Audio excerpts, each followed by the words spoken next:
Hey guys, how are you doing? Today we're gonna check the game play between Carlsen and Inarkiev in 2017. In the game, an incident happened that was quite extraordinary for a chess game. And before we move on, I want to implement this suggestion by my student who suggested that I show the game first, and only after that I start checking again the game, commenting the game, and talking about the tournament situation and everything related to the game. So I'm gonna first show the game, and you can also let me know if you like this idea. So first you're gonna see the game. You can pause the video if you want to check the game more deeply, and after I go through the game I get back to you.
Okay, and here actually I cannot continue the game because here black played an illegal move, which is knight to e3,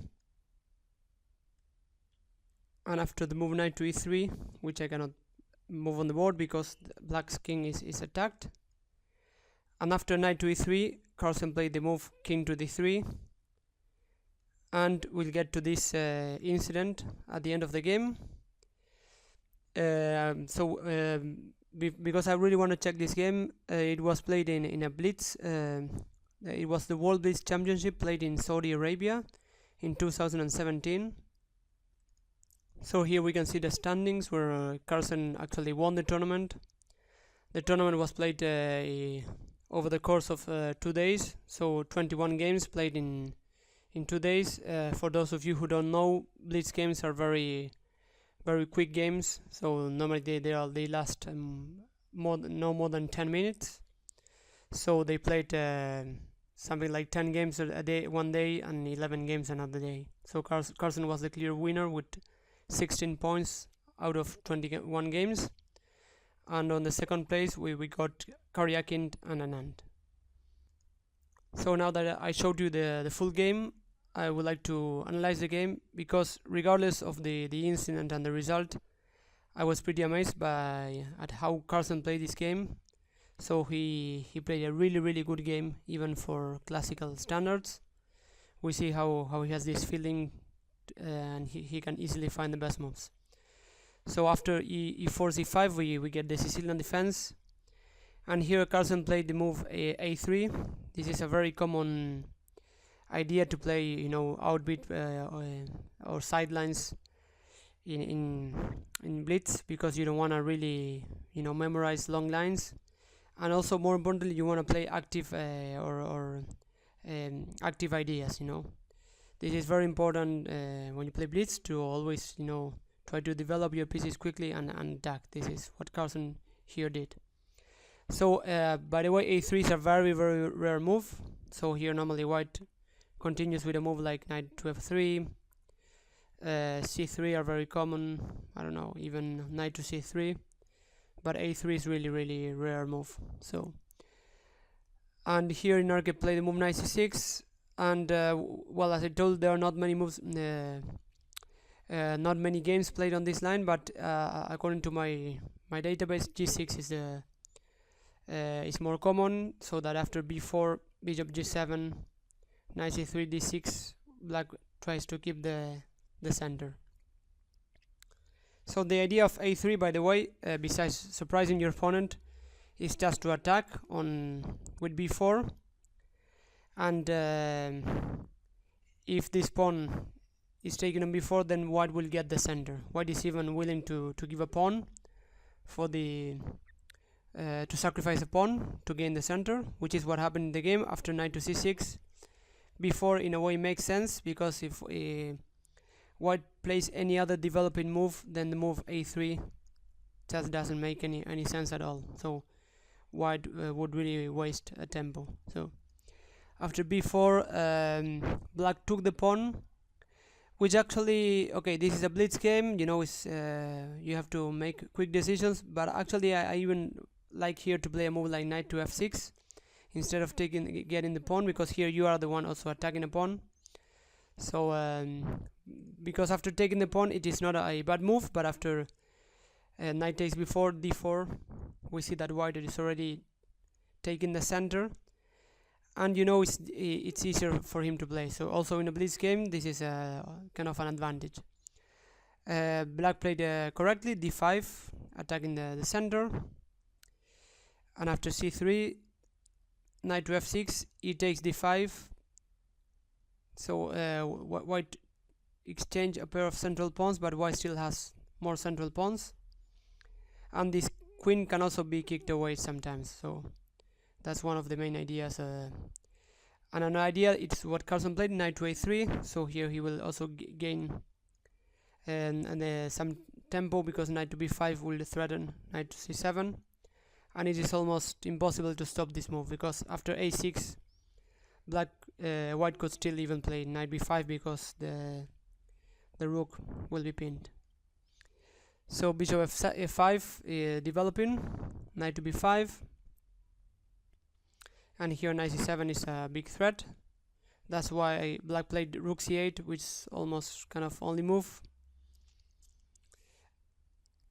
because let's say if black retreats, then bishop f4 is again planning to play knight c7, forking the rook and the king. So here after rook c8, white got the pawn back, knight takes, also important, even if it's a blitz game, we can see how sharp tactically Carlsen is, because after rook to a8, then white can simply go back, and if you take the rook, then knight c7 wins the queen. So knight takes a7, rook takes, and here, well, actually this position I kind of prefer white here, because black will have some problems to develop on the king side. So we see that even in the opening, the move g6 would kind of made sense. And here black played the move e5, which is interesting, active. So here rook takes c3 was not possible because of queen a4. It's quite annoying.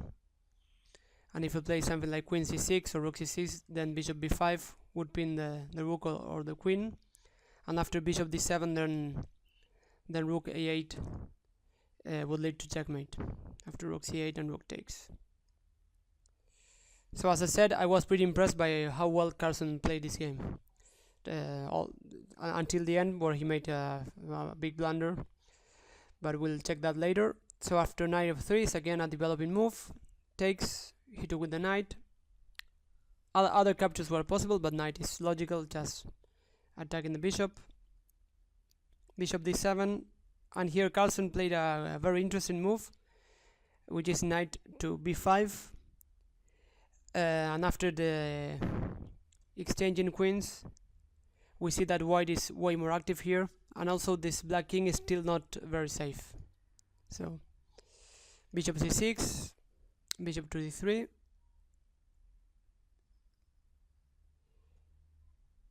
bishop c5. Here black played bishop c5. Well, as I said, here white is developed, so taking the pawn, as we see throughout the game, is not it's not very reasonable. It's really here a computer move, because Inarkiev here is playing a blitz game, so he only has a few minutes and a few seconds of increment per move. So even here is just a bad move, because after rook e1, king d8, so black cannot play a move like knight d7 or bishop e7, because knight d6 would fork the rook and the king. And after king d8, bishop f5 we see just it's easy to see how white is dominating, and if the rook wants to stay on the 8th rank to avoid any rook a8, then after rook b8, bishop e4, f4 would just win a lot of material. So bishop c5, and here rook e1, knight e7. So we see that here again in a blitz game is just way easier for white to play. So here he played the interesting move bishop a3 active. This is also another very common idea when you play blitz. Playing active normally is a really good idea. And here black took on a3. If you take on a7, then rook takes, and knight h7 wins material, 2 minor pieces for a rook. And after bishop takes a3, rook takes, rook d8, Carlsen played knight to d4, again another attacking move, planning ideas like knight takes or knight to f5. And here Inarkiev played a reasonable move, which is king d7. Again, taking the pawn was extremely risky because here white has the interesting knight f5, and after taking on d3, king c2, and if rook d8, then rook takes, king f8, and here white has, well, white is basically dominating because the black king, even though there are no queens on the board, the black king is still kind of not castle. Black is not coordinated. So here even white has a move like rook to d7. The point is that if you take, then rook a8 would lead to checkmate, and after rook b8, a move like knight d6, then white is the one pressing for sure. So king d7 is logical. White black wants to break the pin. So actually Inarkiev also played a very good game. So the game, even though as I said it was a blitz game, was a very good game almost until the end. Rook a7, rook a h to e8, again logical, just connecting all the pieces. King c2, king c7, rook b1, planning ideas like knight takes and rook takes, rook b8, f3, and here Inarkiev made a mistake, and here Carlsen punished it correctly. He made the move knight to d5, which is as we see very bad. Here black, although he's slightly worse, he would have played something like g6 covering the f5 square. But after knight to d5, then here came the move knight takes e6, forcing king takes, and after bishop b5, black played the move king to b6, and probably one of his ideas was to play after bishop takes, king takes a7, then here after bishop takes, knight d3.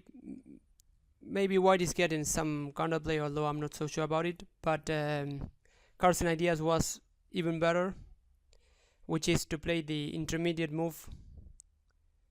Very nice move, an intermediate rook takes b7. It's more forcing move. So and here actually in this position, so the point is that if you take the rook, either with the king or with the rook, is pretty similar. After takes,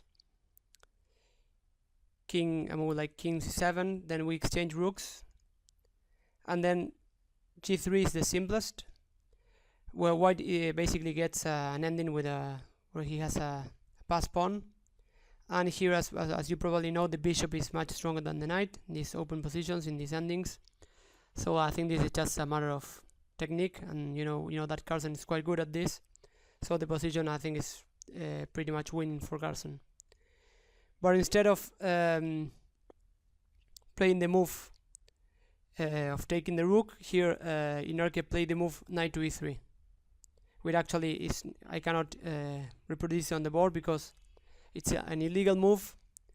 And after this illegal move, instead of claiming a win, or calling the arbiter, Carlsen played another illegal move, which is king to d3. Okay. So, and here we had this incident where Inarkiev, actually he was pretty smart, and he told the arbiter that Carlsen made an illegal move by not claiming himself, Carlsen, the win.